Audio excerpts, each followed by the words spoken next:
اچھا کوے کا تو عجیب ہی حساب ہے, یہ بخت اتنا چھپ کے انڈے دیتا ہے. آپ نے بہت سارے جانور دیکھے ہوں گے, ان کی مادائیں انڈوں پہ بیٹھی ہوئی, کبھی کوے کو دیکھا آپ نے؟ کوی کو, یہ بھی اس کا ایک راز ہے, یہ بہت خفیہ طریقے سے انڈے دیتے ہیں اور ان کی مادائیں انڈوں پہ بیٹھتی ہیں. بہت مشکل ہے اس کو دیکھنا. ایک تو ہوشیار بہت ہے کوا, اس کی ڈیڑھ ہوشیاری کے میں کئی دفعہ واقعات سنا چکا ہوں. کیا کیا ہوشیاری میں نہیں سناؤں گا ابھی فی الحال. کتنا ہوشیار جانور ہے یہ, بڑا ہوشیار ہے, اور انڈے چھپ کے دیتا ہے.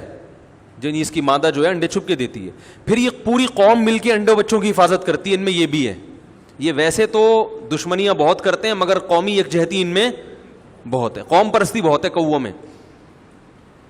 حقیقت بتا رہا ہوں, کبھی ایک کوے کو چھیڑ کے دیکھ لو آپ. ہمارے یہاں پیچھے درخت لگا ہوا تھا, جو بھی جاتا آرام سے گزر جاتا. یہ مسجد کا خادم تھا شمس, وہ جب جاتا کوے اس کے اوپر فضائی حملے باقاعدہ, وہ یہ اسپیڈ ہوتی, یوں آتے ٹرنگ اس کے سر پہ مار کے, وہ بیچارے کا گزرنا مشکل ہو گیا. میں نے کہا کیا مسئلہ ہے؟ کہہ رہی میری بدبختی آئی ہوئی تھی, میں نے ان کے گھونسلے میں پتھر مار دیا تھا, اس کے بعد سے اس کا گزرنا یہاں سے محال. وہ کوے نے اس کو پورا پہچان لیا, یہ بندہ ہے. اور صرف یہ نہیں کہ کوی اور کوا, بلکہ پوری قوم, جتنے بھی کوے آس پاس کے, وہ سارے ہر کتے پن پہ اتر آئے ہوئے تھے. ہیں کوے مگر حرکتیں کتوں والی شروع کر دی انہوں نے. تو وہ بڑے دنوں کے بعد جا کے معاملات سیٹ ہوئے. پھر تو یہ ان کی ڈیڑھ ہوشیاری ہے, پہچان جاتے ہیں بندے کو. میں ایک دن بیٹھا ہوا کہیں, تو ایک سامنے درخت تھا, تو درخت کے نیچے ایک بلی آ کے بیٹھی ہوئی. جب بلی بیٹھی تو میں نے دیکھا کوے آ رہے ہیں اور بلی کو مختلف زاویوں سے چونچے مار رہے ہیں. اب بلی میں تو یہ سینس نہیں ہے نا, بلی تو وہ چلاکی بلی میں نہیں ہوتی. بلی, میں دیکھ رہا ہوں بلی پریشان ہے کہ بھئی پرابلم کیا ہے, میں نیچے بیٹھی ہوں, میں تو جہاں چاہے جا کے بیٹھ جاؤں, میں کیا کر رہی ہوں تمہیں. لیکن کوا کو آ کے ادھر سے ٹھونک مارے. اچھا ڈر بھی رہے ہیں کوے کہ بلی کہیں پنجہ نہ مار دے, لیکن رسک لے رہے ہیں, بہادری سے لڑ رہے ہیں. کوئی ادھر سے مارے اس کے, کوئی چونچ ادھر سے مارے. بلی کبھی یوں کر رہی ہے, کبھی یوں کر رہی ہے. بلی کی سمجھ میں نہیں آ رہا, اور کوے اس کو سمجھا نہیں پا رہے کہ ہم آپ سے چاہتے کیا ہیں. یا تو لکھ کے دے دیتے نا یہاں سے دفع ہو جاؤ, تو بلی پہلے ہی چلی جاتی, اتنی مار نہ کھاتی.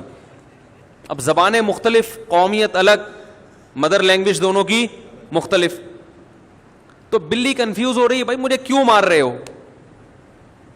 اور کوے کہہ رہے ہیں کہ ہم جو تجھے سمجھانا چاہ رہے ہیں وہ تو سمجھ کیوں نہیں پا رہی.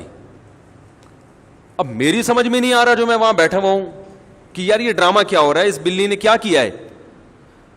یہاں تک کہ بلی نے نا جھپٹے مارنا شروع کر دیے تنگ آ کے. بالآخر جب بلی نے دیکھا کہ نہ میں ان کو مار پا رہی ہوں, نہ ان کی بات سمجھ پا رہی ہوں, یہ کہنا کیا چاہتے ہیں, تو بہتر ہے یہاں سے ٹرونجو. یہاں سے ٹرونجیا کہتے ہیں نا, ٹرونجیا, ادھر سے ٹرو. وہ وہاں سے ٹر کے دوسرے درخت کے قریب جیسے ہی گئی ہے, اوپر سے کوی کا ایک بچہ زمین پہ آ کے گرا. اڑے میں نے کہا ان کو پتا تھا یہ بچہ گرنے والا ہے, لٹک گیا ہے کہیں, نیچے دشمن بیٹھا ہوا ہے, نیچے راستہ کلیئر کرو, اس کو بھگاؤ یہاں سے. پہلے سے حفاظتی تدبیر اپنی نسل کے لیے. نہیں آ رہی بات. یہ کوے میں جذبات خود بخود انسٹال نہیں ہوئے, کسی روبوٹ میں ایسے جذبات نہیں ہوتے میرے بھائی. اور پھر ایک کوا کوی نہیں, وہ محلے کے جتنے کوے سارے وہ مل گئے, بلی کی واٹ لگائی ہوئی انہوں نے, بلی بھاگ گئی وہاں سے. اپنی قوم کے بچے کے لیے ایسی حفاظت ہو رہی ہے کہ چلو وہ گر گیا, وہ ہم روک تو نہیں پا رہے اس کو, لیکن فی الحال اس کو بچنے کا انتظام تو کرو نا. وہ بعد میں دیکھا جائے گا اس کو کون سے ہاسپٹل لے کے جانا ہے, اس کو واپس درخت پہ کیسے لانا ہے, یہ بات کی کہانی ہے.